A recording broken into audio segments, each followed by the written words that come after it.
Olá pessoal, Marcelo por aqui. Na Segunda Guerra foi feito um esforço muito grande de todos os países, de todos os lados, na produção de material bélico, né? Armas, tanques, aviões, etc. Mas quando a guerra acabou, o que aconteceu com tudo aquilo? Uma das coisas que você fica imaginando quando você assiste, né, um filme de guerra, ou mesmo um documentário é: poxa vida, se sobrou essa arma, por que você não pode pegar essa arma e levar para o seu exército? Bom, de fato isso aconteceu em muitas vezes. Porém, quando a guerra terminou, né, ficou aquela imaginação: puxa vida, o que nós vamos fazer com esse material? Pega, por exemplo, os Estados Unidos, que estavam lá do outro lado do mundo quando o que se considerava ali era a guerra sendo travada na Europa. Lembrando, claro, que a Segunda Guerra não foi travada só na Europa, né? Mas vamos falar da Europa. Poxa, seria muito caro, seria muito desgastante para os Estados Unidos simplesmente pegarem tudo aquilo, colocarem em navios e levarem para os Estados Unidos. Mas não se tratava meramente de reciclagem, se tratava, por que não dizer, de economia. Afinal de contas, se você levasse o ferro, né? Se você levasse o aço, se você levasse os materiais empregados na concepção de pistolas, revólveres, rifles, etc., ou tanques, tudo aquilo poderia ser eventualmente derretido e convertido numa nova arma. Muitas vezes o que aconteceu foi o seguinte: o pessoal, notadamente os Estados Unidos, colocava tudo dentro do navio e jogava no meio do oceano. Então, o que aconteceu depois? Há diversos lugares nos oceanos que viraram até atrações turísticas, com mergulhadores, etc., que vão atrás dos tanques que foram jogados no oceano, que foram atrás dos navios que foram afundados, por exemplo, dos navios alemães ou do eixo que foram afundados, e por aí vai, né? Muita coisa ficou dessa maneira. Ele ficou nos lugares onde foram jogados, no caso do mar, ou mesmo largados nas rodovias, largados nas estradas, né? Por quê? Porque muitas vezes ocorria, por exemplo, você pega lá um tanque nazista, acabou o combustível, e no meio da guerra, no meio da batalha, o que o soldado fazia? Sumia, fugia, não tinha posto de gasolina para o cara colocar combustível no tanque. Então ele simplesmente ia embora. E muitas vezes acontecia o quê? Especialmente quando a Alemanha já estava perdendo a guerra, ela não tinha condições de fazer o suprimento de combustível, ou mesmo de comida, etc., para os soldados. Então, o cara estava na frente de batalha, acabava o combustível do tanque, eles largavam o tanque e saíam correndo. O mesmo acontecia, eventualmente, com armas, né? Acabava a munição, você não tinha quem repusesse aquela munição,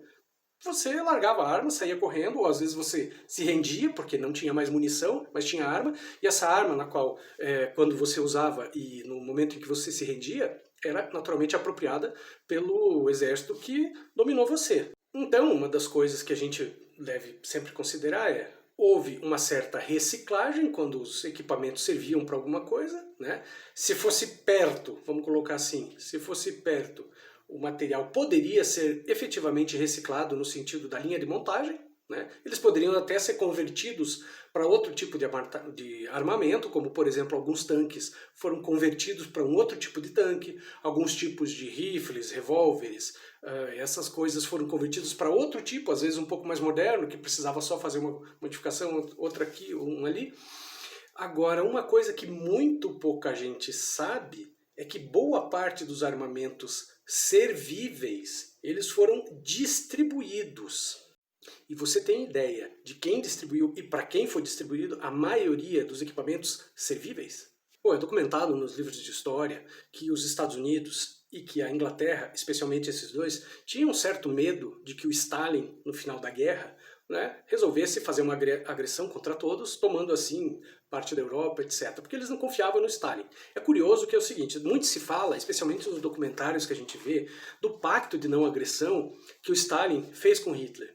Mas muita gente se esquece que o Neville Chamberlain, né, que era então o primeiro-ministro britânico antes do Winston Churchill, ele também tinha feito um pacto de não agressão com Hitler, e o Hitler não cumpriu. Só que muito pouco se fala disso.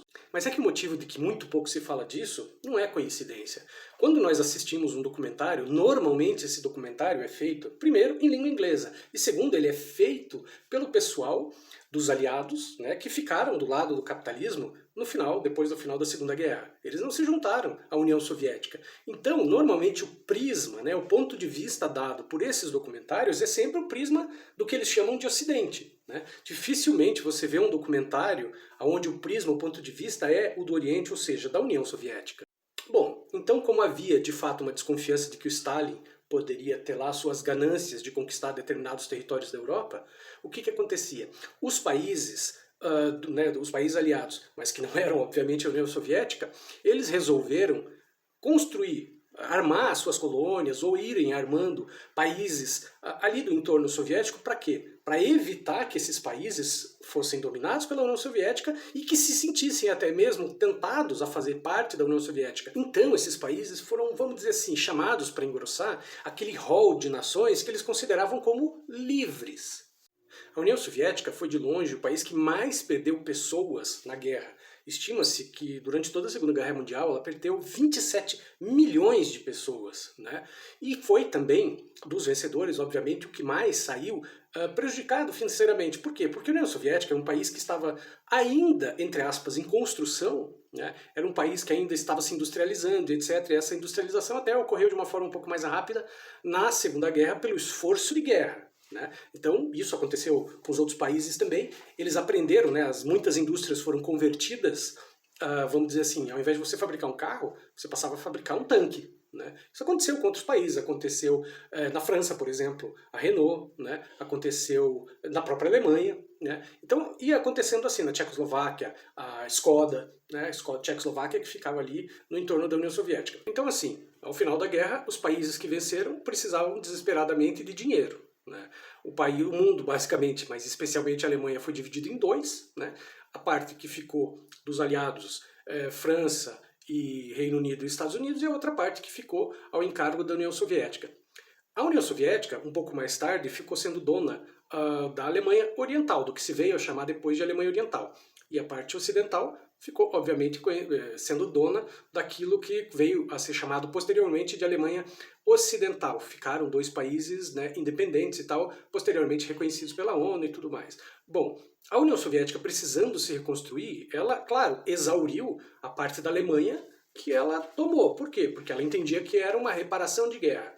E do outro lado, as economias que ficaram da parte capitalista, vamos colocar assim, França, Grã-Bretanha e Estados Unidos, com o plano Marshall feito pelos Estados Unidos, eles deram uma segunda chance para a Alemanha e até para o Japão, vamos considerar dessa maneira, né? Uma segunda chance. Eles ajudaram esses países a se reconstruir, por quê? Para não deixar que eles caíssem, né, ficassem gravitando na órbita da União Soviética, que já tinha, né, se apropriado da parte oriental da Alemanha. Como eu falei, a União Soviética, ela foi se apropriando dos bens da Alemanha Oriental até o ponto de praticamente exaurir o país. Né? Claro que em dado momento ela percebeu que aquilo não estava ajudando mais, porque não tinha mais o que tomar como reparação de guerra, né? E o país, e queira ou não, ela tinha a obrigação de, entre aspas, sustentar, fazer com que a Alemanha Oriental fosse um país viável, para que ela também não voltasse para o lado, né, não se voltasse para o lado ocidental. Então o que aconteceu? Entre tantas coisas, os Estados Unidos e o pessoal, né, que ficou sendo aliado dos Estados Unidos, o pessoal ocidental, se utilizou de todo aquele espólio de guerra para armar os países que deveriam enfrentar, por assim dizer, a União Soviética. Né? Do outro lado, a União Soviética também pegou boa parte daquele espólio dos armamentos, mas a União Soviética se apropriou desses armamentos, vamos dizer que para uso próprio, porque, como eu falei, ela ficou profundamente depauperada. Não é que França e Inglaterra, especialmente, e Reino Unido, não tivessem ficado depauperados, destruídos. Ficaram, mas eles contaram com muita ajuda dos Estados Unidos em termos financeiros, porque, veja, a guerra nos Estados Unidos, ela teve somente, vamos dizer assim, um impacto financeiro e de perda de soldados, mas a guerra não foi travada em solo americano. Né? Então, nos Estados Unidos, a economia de guerra ela fez o país crescer economicamente muito, né? Porque gerou empregos e etc, etc. Já nos outros países foram destruídos. Né? Então, na Europa, a França, o Reino Unido, etc., eles foram destruídos, precisavam ser reerguidos. E a União Soviética também foi substancialmente destruída. Então, o que acontecia? A União Soviética se utilizou desse espólio de guerra para uso próprio, porque ela precisava também se armar. Já o pessoal aliado dos Estados Unidos se utilizou de todo esse espólio de guerra, não só para se armar, também um pouco, né? Mas se utilizou para armar países a lutarem contra a União Soviética. O que muita gente não sabe é que diversos armamentos estão em uso até hoje em guerras paralelas, né? Em guerras do Oriente Médio, etc. Foram utilizados, por quê? Porque foram armamentos que foram remanufaturados, vamos colocar dessa forma, e distribuídos pelo chamado Ocidente para esses países que, no frigir dos ovos, depois iam lutar contra a União Soviética. Mas claro, depois do fim da União Soviética, os melancias nesse caminhão vão todas se arrumando e as armas foram transitando. Muitas dessas armas existem até hoje